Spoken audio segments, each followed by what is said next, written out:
Bumili na naman tayo ng panibagong brand ng kanyang diaper.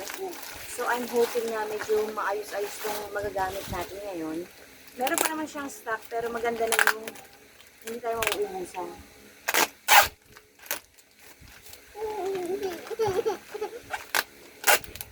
Kaya naman yung pamatay niyang tao eh.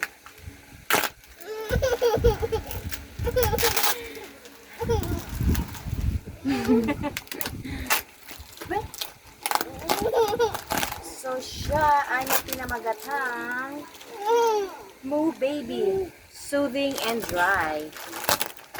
Ano kaya itsura nito sa mga? Huwag ka na nga.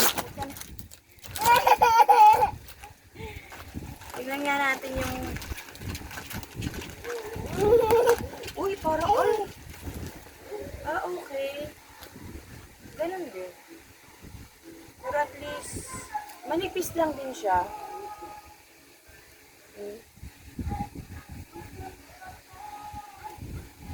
Ito yung pinakaloob niya. Ami Factory.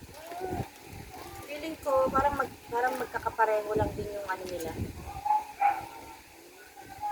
Tingnan natin yung result pagka nailian na.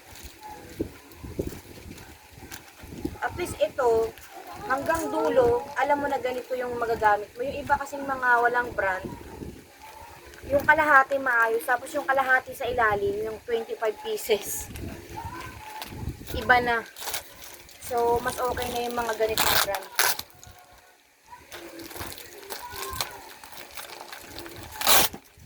Okay, so ito medyo na-excite ako. Feeling ko ito na yung berries na hinahantay ko.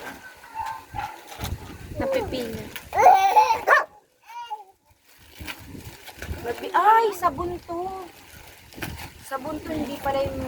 Kaya pala nasa mabango. berries. Kaya pala mabango. Baka natapo na yun. Nabigyan anak. Oo nga. DIY detergent soap. No. Ayan siya. So, ito yung loob niya. Wala kasi tayong gunting.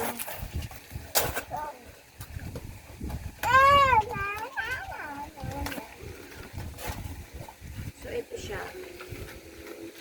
Wag. Ito lang yung loob niya. Kasi may instruction. Green apple. So, yun lang guys ang ating parcel for today's video. Thank you so much for watching guys. Sa'yo yan, be. Ha? Ba't ganyan ang hair? Puloters. Thank you so much for watching guys. Bye for now.